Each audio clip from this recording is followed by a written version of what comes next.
All right, so first off, I think we should apologize. For being late? For being very late. Well, that's pretty much your fault. Well, it's my fault. Yeah. I would say that it's Christmas's fault. Okay, so yes, full disclosure, we are actually recording this the same day we're posting it, which we try really hard not to do anymore, but we are. This is the day after Christmas, which is, we've been sick, we've had... Christmas. Yeah. I had to go to work today. Yeah, so there's been a lot, but we're here, and we're doing our last Christmas movie, which is your choice. Yes, It's a Wonderful Life. Yeah, so you... I will say, has stated this is the best Christmas movie of all time. Yes, it is. Okay, so we will go into it and see. So, for those of you who don't know, because, I mean, everyone should have seen It's a Wonderful Life at least once in their life. I hadn't before now, but... You've never seen it? Not before this. So, I was wondering about that because... No, definitely not. Okay.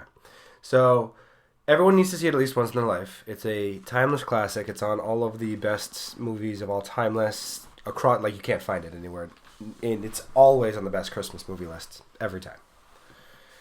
So it follows the story of George Bailey, who is a gentleman that bows to his family pressure and social pressure to put his own dreams aside and save the town that he grew up in, and then he wants to jump off a bridge, and then they show him how horrible life would be without him. That's the movie. I'm really proud of you for keeping that succinct. Usually when you love movies, you struggle with that. Well, he's just so awesome, and he's such a good guy. Like, the whole movie, he's a good guy. I agree.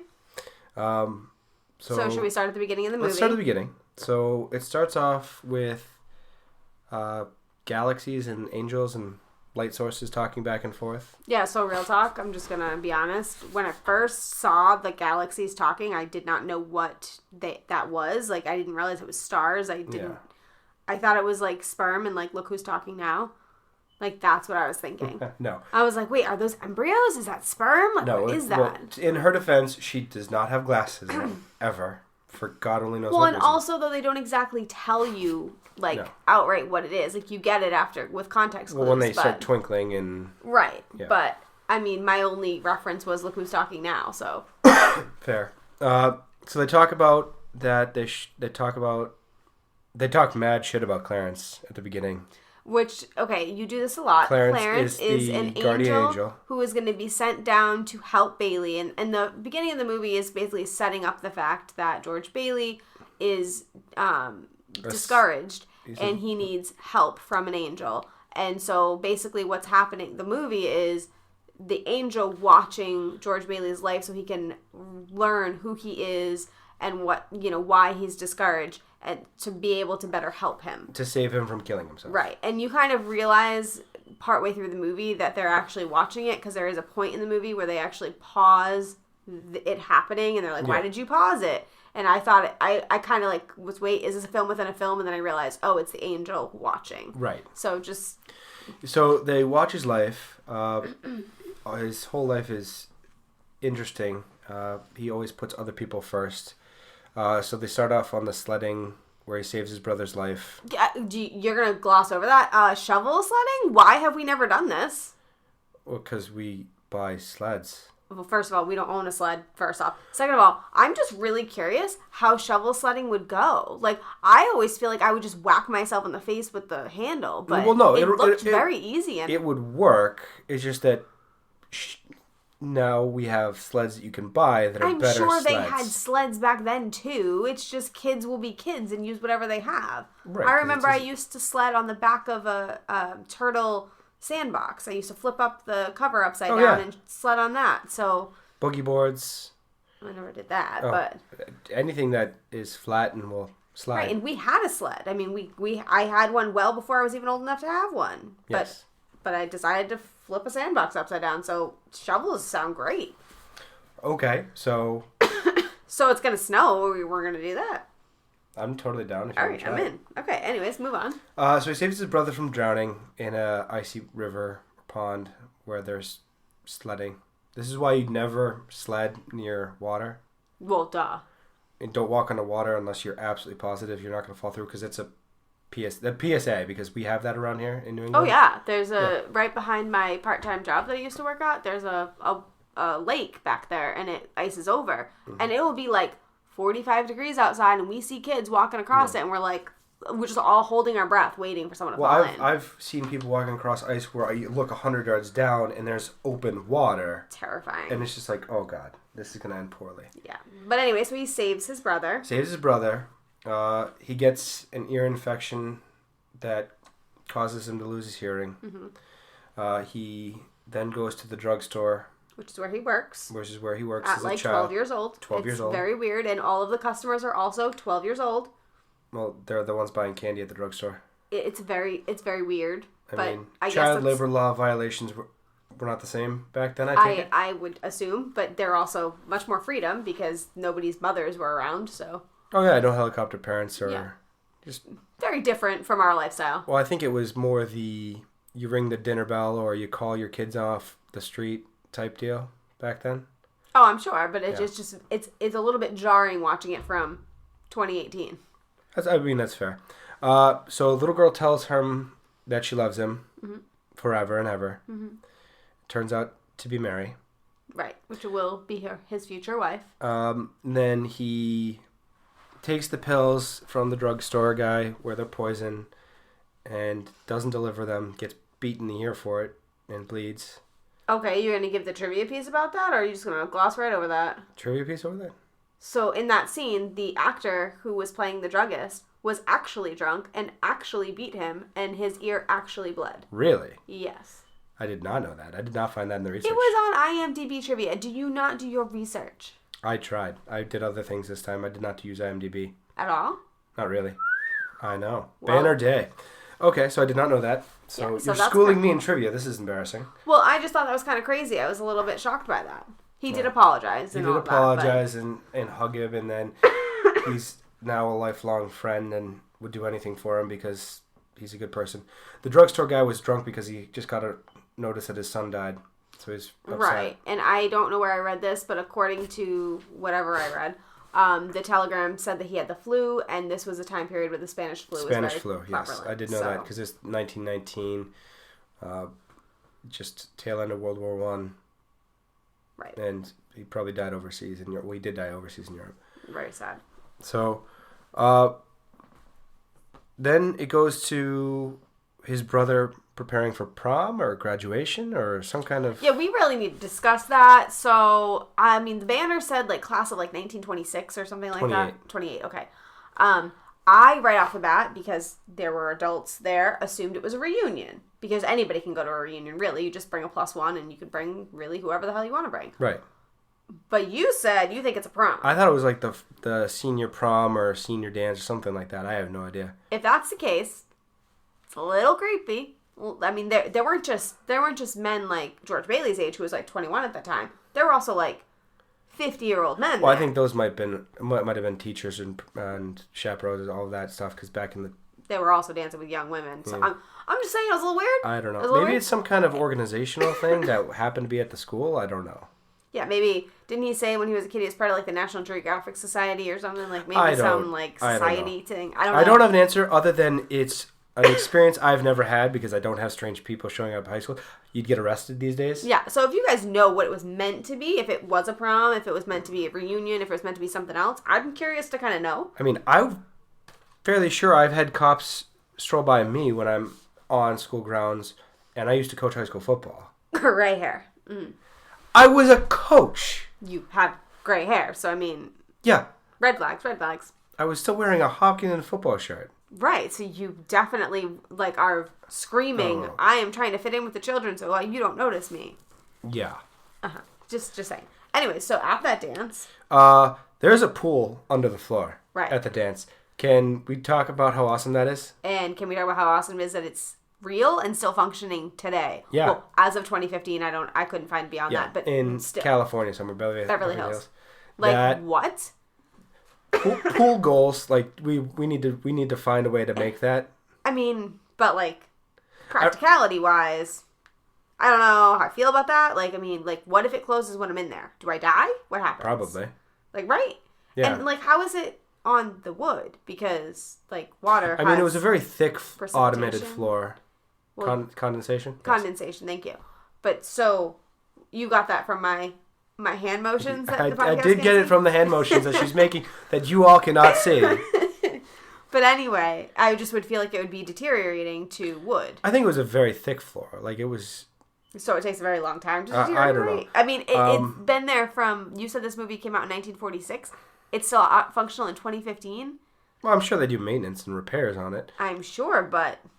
I mean, I just think that's just wicked cool. I do too. Like, fantastic. I mean... I want to know more about it. I want to know, is there a kill switch engaged? That, like, if somebody's in it? The only thing that I can equate it to is I was once in a hot tub on a windy day, and the cover blew over on top of me. Well, that must be a terrifying experience. Well, it didn't latch shut, thankfully, but there's about a 6-inch gap between the water and the top. Mm-hmm. So you can still breathe. You just have to then push it back over. Right. Well, I mean, that's a little bit different. I mean, if it latched, it would be a little bit more terrifying. Oof.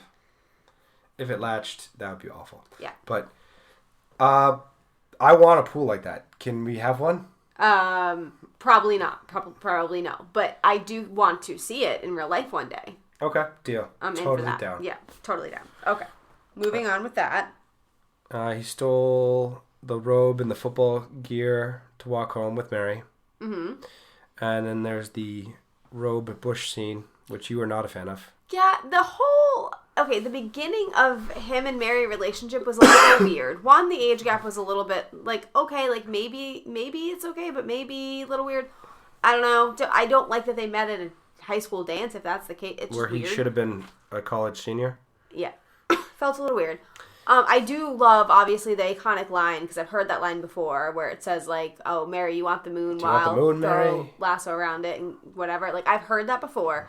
And I do love that line. I've said it before. That's probably why I've heard it. Yeah. But I don't like the rope scene where he steps on the tail, like the thing goes around her waist. He's standing there and she runs away. Right, and he's stepping on the part of the rope that goes around the waist, so she loses her rope, and he goes to her at the bush and he decides to basically hold the rope captive while he playfully decides if he's going to give it back or not, because she's obviously naked in a bush. Yeah. I take it as he's doing that all in good fun. I mean, maybe, but it's got a lot of weird undertones for me. Like, just... I mean, but throughout the whole movie, George Bailey is such a wonderful person. Like, he's going to give the rope back. Like, it's just, he's just being... I think you're coming at this with, like, I love this movie so much and I love him so much. But look at it from a female perspective of... being naked in a bush and praying to God nobody else walks by and basically being at the mercy of this man that you really don't know that well. Yeah, but you said you loved him since childhood. Yeah, but I mean, that's like saying I loved Jonathan Taylor Thomas since childhood. I mean, that doesn't mean I know him. Yeah, I suppose that's fair. I took it as a good-natured ribbing, like, joke type thing, and then his father dies. I guess I didn't find it funny. But yes, okay, moving on. His father dies. So he throws a robe on the bush, goes to see his father, deals with all the affairs, misses a trip to Europe, and then yells at Mr. Potter, played by Lionel Barrymore, who is somehow related to Drew Barrymore. Right. Distantly. Great uncle, I believe. Something like that. Great uncle, great grandfather. I don't know. But it's... Right, but it's like removed a little bit. It's not... Twice removed or something. Yeah, three something times crazy. Removed. But anyway... So Mr. Potter is a horrible person. Yes. We're just going to go straight to that because he's a dick. He is, and he was based on exactly who I thought he was, which Scrooge. made me feel way better because I was like, why am I feeling like Christmas Carol is everywhere in this movie? Yeah, it's basically the reverse of Christmas Carol, where instead of Scrooge seeing the world without him, it's Tiny Tim seeing the world without him. Right, and in this version, he's able to speak with people and interact with them, where in A Christmas Carol... he's just a specter. Like, he's just... Right. But anyway, so yes, he was based on Scrooge, who's also... Mr. Potter was also... his look was based on American Gothic painting. And the stereotypical fat cat banker capitalist, if the FBI can be trusted. Oh, boy. Oh, okay. And Ayn Rand. Are you going to go into that now? Oh, I am. Ayn Rand is a psycho. So are we going to Tyler's History Minute now, or are we delaying? No, I'm just going on to the Tyler hates Ayn Rand. Okay. Let's go. I like Tyler Rance. We could make that a segment. Sure. Ayn Rand is a horrible person and a hypocrite, and she is arguably wrong in everything she says. Okay, but what does that relate to this movie? Because people might not have read the articles you've read. So she testified that this movie was communist propaganda to the FBI. Right, because of the way that they portray bankers. And the way that George Bailey, the common man, rises up and succeeds in life. Which, I mean, that's kind of... Did he succeed? I mean, what's going to happen after this? But, I mean, we'll talk about that at the end, but, it's fine. So, yeah, you can't just accept this movie as being an uplifting story. You have to be that much of a horrible person, Ayn Rand. Or Ayn Rand, or whatever. I don't even know how to pronounce your name, but go to hell. I'm happy you're dead. I mean, but what about the claims that the screenwriters were close to or friendly with communist Well, to be fair, I mean, Hollywood has been liberal for God only knows how long. I mean, that doesn't mean they're communists. I mean, but were they or weren't they? Do we know? I don't. I would just say that they're very, very left. Not communist left, but left. Okay. I mean, I don't know. I read the articles that you read. This is the whole McCarthy era where everyone was a communist, and it's the whole looking in other people's windows because you are concerned about the communist threat. Okay. So... Are you done with your rant? I'm done with my rant. Yeah, okay. Yeah, I do feel better, actually. I'm glad. So now we're going to move back on. So he had just found out his father died, and he had taken care of all the affairs. He then is going off to college... But then, I forgot what happens. Why was he? Oh, his brother came back from New York from college. Was married and has a job lined up, so he can't take over the family business. So he's now stuck there again. Right. One thing I found out from a little piece of trivia that I wanted to mention that you probably know, but I just wanted to mention it because I didn't know. During these scenes, I was noticing that on his suit he had a black armband, and I didn't know what that meant. So. Mourning. Right. Well, thank you. So you do know. Thank you for making it sound like I'm dumb. But I didn't know that. I'd never seen that before. So I looked it up, and it means that he's in mourning, and I thought that was interesting. His father had just died, but... I think that's a classy thing that I don't know why that disappeared. I don't know, but now I feel dumb for bringing it up, because apparently it's common knowledge. It's not common knowledge. It's just I happen to know that, because I have a whole lot of useless trivia in my head. Okay. Well, anyways, you can move on then. So his brother comes back with a job and a wife, and then he runs into Mary again. Says, I'm not going to get married. Gets married. The literal next scene is their wedding. And then they're about to go on a honeymoon. And as they're leaving, there's a run on the bank, because I'm betting this is the start of the Great Depression, if I had to guess, because it's 1929-ish. Potter mentions it later in the movie that it is the Depression. So, right.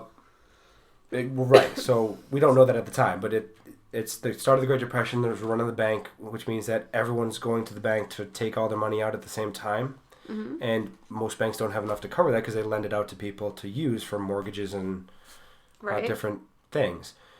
And so he runs in, gives his money for the honeymoon away, has $2 left over, saves the building and loan, and lives with his wife in a crappy, dilapidated house that they threw rocks at.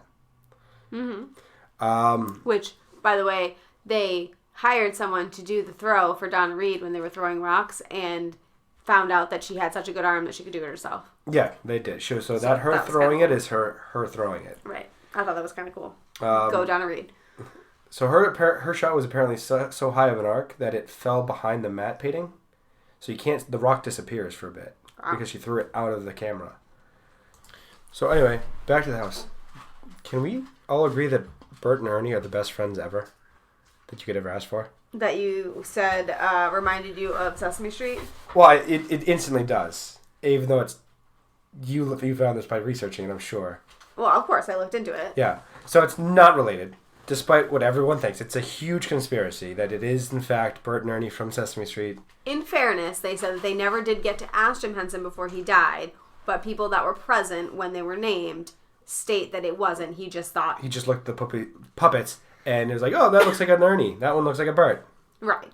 But... Nope, I still don't believe it. Even though they say that, nope, it's Bert and Ernie. Okay, well, you can have your conspiracy theory. Yeah. You can keep that. They are such good... Like, they're standing out in the pouring rain. Like, I think it's supposed to be just proof that, like, having good friends is what gets you through life, kind of thing. I mean, I honestly can count on my fingers the number of people that would do that for me. Like, it's my family and a few close friends. A few? Yeah, it's like 2 or 3, maybe. Okay. I haven't met said friends, but sure. Well, sure. You've met, like, one of my friends. I haven't met any of your friends. Fair. And we've been together almost 2 years, so what does that mean? All right, we're cutting this, but nope. This is not going to devolve into a Tyler's Wrong episode. That's not happening. That's all episodes, darling. But no, awesome friends. Anyway, so they do a nice honeymoon thing for him because he paid the town since the bank was closed and he saved everything. So anyway, basically the next big part of the film is when the drunk uncle loses the money, the $8,000. Now, one thing I wanted to mention about him is he ties things on his hands. Yeah, a string to remember. Right. So you look at your hand and you go, oh, I have something to do. Do you know the actual, like, science behind it, though? No. So there's actual, like... I just know that is something that people do, or did. So it says, it's a little-known fact that the nerves that define your sense of touch on your index fingers are the ones with the quickest connections routed directly to the hippocampus, the part of the brain responsible for the memory.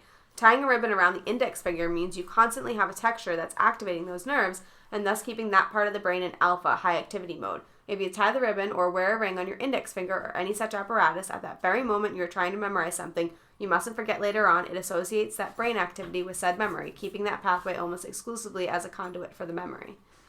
Didn't work. No, it didn't work, but I thought that was really cool because I'd never even seen that before, and I know you have, so well, I'm sorry that I'm not up to date on these things. But I thought it was really cool that it's actually, like, there's actually, like, science behind it. Like, there's actually, I mean, obviously, it probably doesn't really work. Well, the uncle's kind of useless. He's a lovable, useless person. Right, but I just thought it was a kind of a neat thing that I hadn't seen, and just thought maybe people would be interested in knowing what the reason behind it is. Oh, I agree. I mean, that's... Sorry about the background noise. Our dog has decided that she just needs to be active when podcasting only. She's literally slept the whole day, so I'm sorry, but we can't keep cutting every time she's... You're just going to have to deal. We're working on this late at night, and there's no going back. We've crossed the Rubicon. Yes. So anyway. So he loses the $8,000 to Potter in a newspaper, like an idiot. Right. And Potter decides to keep the money because he realizes that this will mean that he can basically take over the whole town, and then he gets to do whatever the hell he wants. Right. So after frantically searching and whatever, Bailey decides to go to Potter and ask for help. Yeah. And asks for a loan, any interest rate.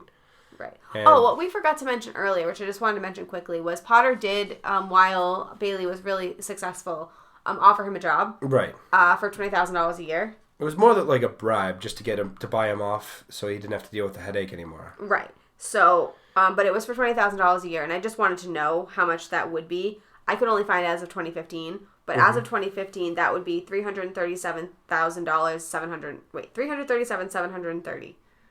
So $300-something thousand. Yeah. So it means what he was making, $45 a week, is about $30,000. Right, but I just wanted to mention that. So that was kind of, I think, part of the reason he went to him is because he knew that he had the money to help. Right. So anyway, you can go on. So he doesn't get the money from him because he only has $500 cash value in his life insurance, which is a whole life policy, which I know a whole lot about for no particular reason other than working there. Neither here nor that. He gets turned down. He decides that he's worth more dead than alive, and he goes to jump off a bridge. Right. And that's where Clarence comes in, the lovable goofball angel that's as smart as a rabbit, loves Mark Twain, and jumps in the river first, because that's what you do when you're trying to get someone to not jump off a bridge, is you jump off the bridge. Well, right, of course, because then you make them no longer think about themselves, they're thinking about somebody else. I mean, no, I would just grab him from jumping off the bridge. Well, that would make him angry. What he was trying to do was redirect, and this guy's nature was to be caring and helping of others, so he knew that the way to get him to turn around would be to help somebody else. I mean, I guess that's fair. But my first impulse is to grab him from the ledge and pull him back over the... Well, you'd be wrong. So, blame Tyler. Hey, not very nice.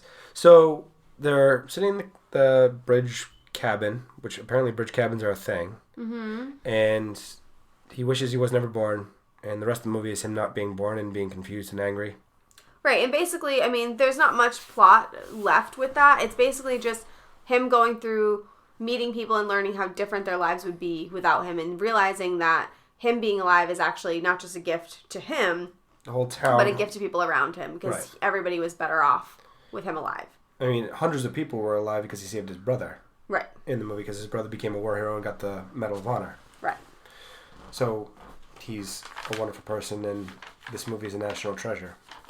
Mm-hmm. And I can't find where I wrote it down, but the ending of the movie with the quote about friends, I really liked.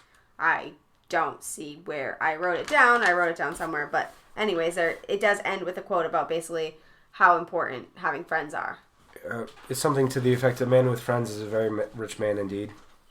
Yeah, something to that effect. I mean, right. I don't remember what the quote is. I'm sure you guys do, and you can tweet it at us, but that I really loved that. I also love that this is the only movie in history that was based off of a greeting card. Well, a Christmas card. He sent it out a story as a Christmas card. Right. A 4,000 word short story that is 21 pages, and it's called The Greatest Gift. I want to read it now. Mm-hmm. Me too.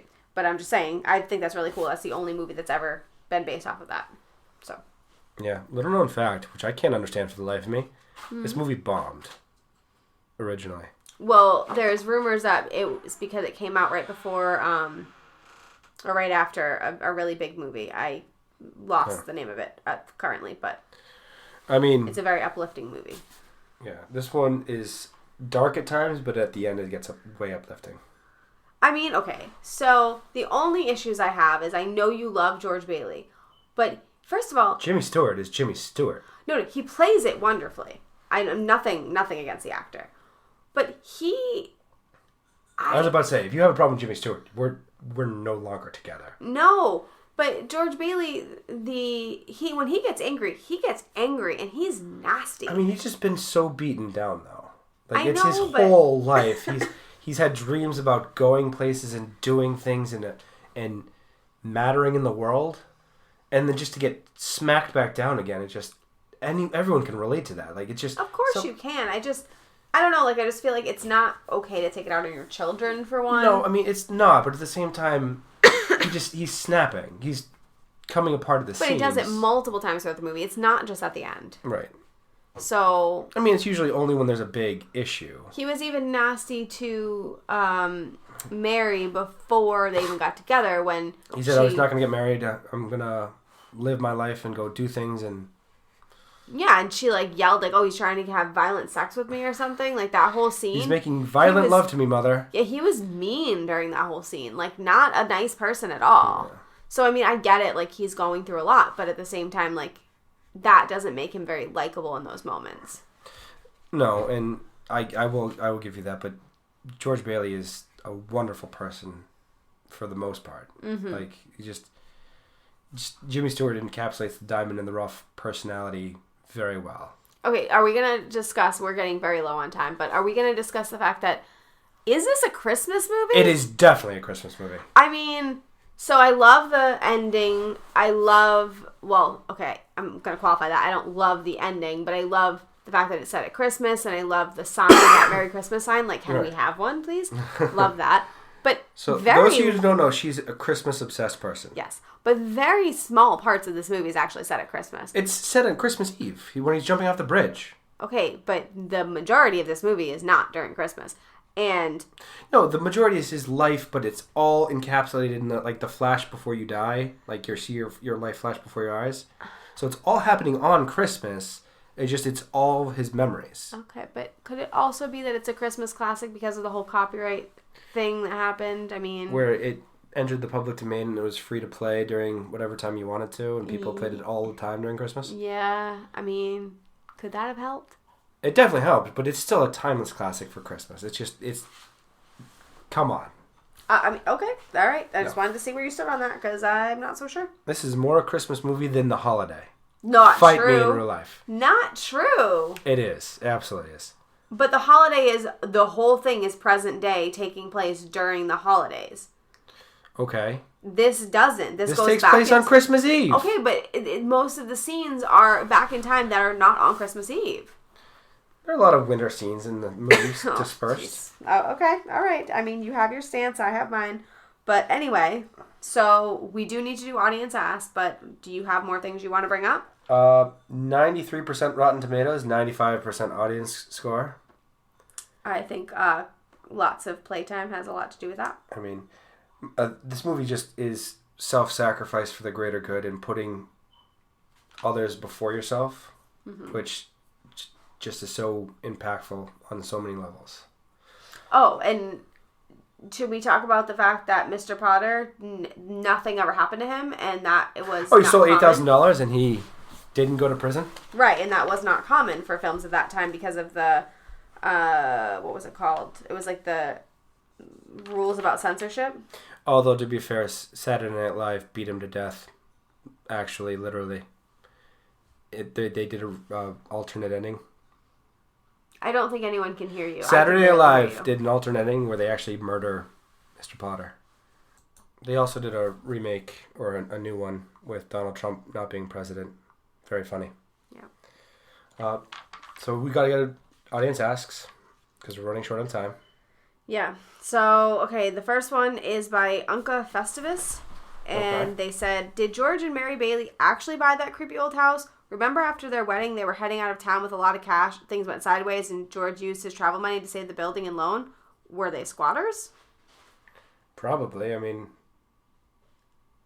the house is a vacant house. I mean, you can't just have it just because it's vacant. You could have probably bought it for $2 back then. Are you kidding?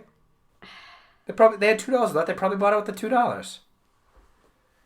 I don't know. Maybe they're squatters. It's not illegal to be a squatter. Okay, I think the cops would disagree with that, but okay. No, it's not illegal. Squatter is a legal definition, I know, term. I know, but is it something you should do? Do you recommend it? Well, it's a good way to get free land. Okay, well, you've answered the question. Yeah. Okay, so this question is from your favorite person in the entire world, but the reason I'm bringing it up is because it caused a debate between a film critic, Peg Alloy, and Matt Lewinsky before we've actually seen the movie, and he was very careful not to tell me what was happening, but just say his stance is that it is, and her stance is it isn't. But so his question is the ending problematic since the town gave their money to help the building and loan, but they won't be able to pay their loans off? Well, each person gave a few bucks. It's not like they gave their life savings. A lot of them did. I mean, a lot of people went out of their way. Like that guy, dumped a bucket. Somebody else brought. Well, it was the tip jar. Okay, but a lot of them gave a lot of money. I know. And remember, he had to pay off $8,000. Well, they could also all return the money on the table because he's getting $25,000 from his rich friend Sam. That says hee-haw all of the time, which I still don't understand. I don't either, and he does the thing with his hand. Yeah, hee-haw.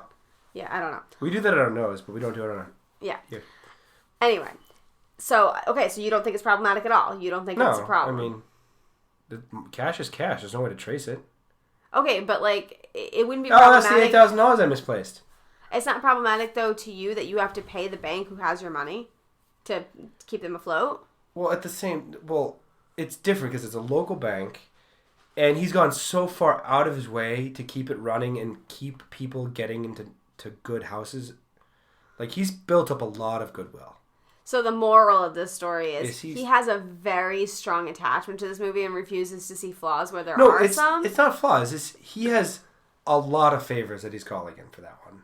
I agree, but I think it is problematic considering he's the one giving the loans and now he's asking for a loan. I think it's the town chipping in to save its favorite son. Okay, well, you obviously love this movie, so I guess what we need to do now is rate it. So 9.8. Jeez, that is awfully close to a 10. We'll go 9.75. Okay, I will go with 9. I think it's a really good movie, and I like the inspirational part of it, but I do have some issues with just George Bailey, the way he treated her at the beginning, and just some of the just some of the not the great snapping. sides of him. Yeah, I'm not a fan of that. But Jimmy Stewart was amazing. Oh, Jimmy Stewart's also always fantastic. Right. Every movie he's ever been in. Right. Basically. Right. So anyways, next time we will be much shorter and we will not be recapping the plot. But unfortunately, we are short on time and we don't have time to do a lot of retakes or edits. So we're just going to leave this as is. Oh, there's one last fact. I know you're going to kill me, but they created new snow. Right. So we were supposed to do Tyler's History Minute. So I guess at the tail Tyler's end... History Minute. They created new snow. I don't know what it was made of. You have the ingredients. Right. So originally it was made of cornflakes. Painted white. Which is honestly a better use than actually eating cornflakes. Right. But for this, they made a new thing that's sprayable, and it's basically mixing Foamite with sugar, water, soap flakes, and putting it into some kind of spray bottle or a large spray form, depending on the scene. Interesting. Yeah. The problematic part is that some of the scenes are rumored to be covered with asbestos. So take that as you will. Cancer is bad. Right. I almost kind of want to do like one of our Saturday things where we make snow with cornflakes and make it with the foaming mixture to see how different it is. No asbestos. But just to see how it reads on camera. Interesting. Yeah. But anyway, so. All right. Are we done? We are done. I know. We're going to be way more structured next time and better next year altogether. We do have a new microphone that we're setting up and a microphone New Year's resolution to be better. Right. Tyler will be better. So. Wow, it's both of us, mostly me. Yeah. Anyway, so next week I just want to say we did miss Tyler's Trivia Minute or Trivia Tuesday and our Saturday thing this past week, but we will be back on schedule this upcoming week. Christmas is a bitch, like it's a lot. Yes, Christmas is a lot, and we tried, but anyway, so just go if you aren't following us on our Facebook group, Cinematically Correct's Listener Group, you can go see everything we do there. And I update everybody on our whereabouts on Twitter at Cinematically See if we do end up late, like today, or we end up not being able to do things. So, just FYI. I want to thank Jake at Athos Music for our intro and outro music. And next week, we will be doing a current movie, Bird Box, on Netflix. So it's not in theaters, but it's a new release. Right. It's basically what everybody's been talking about, so we really want to see it and want to know what everyone's talking about. It's also a book, so I really kind of want to... I feel it counts as a new release, even if it's not in theaters. So we make the rules, and it counts. Perfect. So that is January's new release movie that we will be doing, so we're looking forward to that, and we will see you next week.